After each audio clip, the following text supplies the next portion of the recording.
युधिष्ठिर ने भगवान श्री कृष्ण से पूछा कि हे जनार्दन, आप कृपा करके आषाढ़ माह के कृष्ण पक्ष की एकादशी का नाम और महात्म्य कृपा करके सुनाएं। भगवान श्री कृष्ण ने बोला, हे राजन, आषाढ़ माह के कृष्ण पक्ष की एकादशी का नाम योगिनी एकादशी है। इसके व्रत से समस्त पाप नष्ट हो जाते हैं और यह इस लोक में भोग तथा परलोक में मुक्ति देने वाली है। यह एकादशी तीनों लोकों में प्रसिद्ध है। मैं आपसे पुराणों में कही हुई एक कथा सुनाता हूँ। अलकापुरी नगरी में एक कुबेर नामक राजा राज्य करता था। वे शिव भक्त थे। उसकी पूजा के लिए एक माली पुष्प लाया करता था। उसका नाम हेममाली था। उसकी पत्नी विशालाक्षा अत्यंत सुंदर थी। एक दिन वह मानसरोवर से पुष्प ले आया, परंतु कामासक्त होने के कारण पुष्पों को रखकर पत्नी के साथ रमण करने लगा। दोपहर तक नहीं आया। जब राजा कुबेर को उसकी राह देखते देखते दोपहर हो गई तो उन्होंने क्रोधपूर्वक अपने सेवक को आज्ञा दी कि जाकर हेममाली का पता लगाओ, वह अभी तक पुष्प क्यों नहीं लाया। यक्षों ने कहा, राजन, वह माली अभी तक अपनी पत्नी के साथ रमण कर रहा है। यक्षों की बात सुनकर कुबेर ने हेममाली को बुलाने की आज्ञा दी। हेममाली राजा कुबेर के सम्मुख डर से कपाता हुआ उपस्थित हुआ और प्रणाम किया।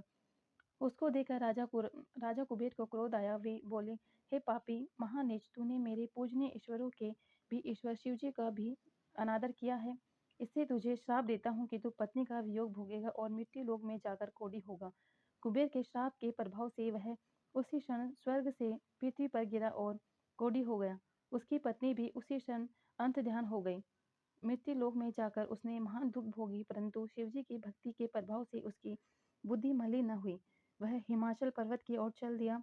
वहां पर चलते चलते वह मार्कंडेय ऋषि के आश्रम में जा पहुंचा। उनको प्रणाम करके उनके चरणों में गिर पड़ा। मार्कंडेय ऋषि ने पूछा, तुमने कौन से कुकर्म किए हैं जिसे तुम कोढ़ी हुए और महादुख भोग रहे हो। हे माली बोला, हे मुनि, मैं यक्षदान कुबेर का सेवक हूँ। मैं राजा की पूजा के लिए नित्य प्रति पुष्प लाया करता था। एक दिन अपनी पत्नी के साथ विहार करते करते मुझे देर हो गई और दोपहर तक पुष्प लेकर नहीं पहुंचा। उन्होंने मुझे श्राप दिया कि तू अपनी पत्नी का वियोग भोग मृत्यु लोक में जाकर कोढ़ी बन और तथा दुख भोगेगा। इससे मैं कोढ़ी हो गया और महादुख से भोग रहा हूँ। अतः आप कृपा करके उपाय बताएं जिससे मेरी मुक्ति हो सके। मार्कंडेय ऋषि बोले, तुमने मेरे सम्मुख सत्य वचन कहे हैं, इसलिए तुम्हें उद्धार के लिए एक व्रत बताता हूँ।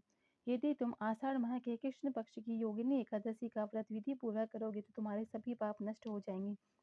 हेममाली ने मुनि के वचनों के अनुसार योगिनी एकादशी का विधि पूर्वक व्रत किया। इसके प्रभाव से फिर वह पुराने रूप में आ गया। श्री कृष्ण भगवान ने कहा, हे राजन, इस योगिनी एकादशी का व्रत फल 88,000 ब्राह्मणों को भोजन कराने के बराबर है। इस व्रत के प्रभाव से समस्त पाप दूर हो जाते हैं और अंत में स्वर्ग मिलता है। जानकारी अच्छी लगी हो तो लाइक करें और चैनल पे पहली बार आए हैं चैनल को सब्सक्राइब करें।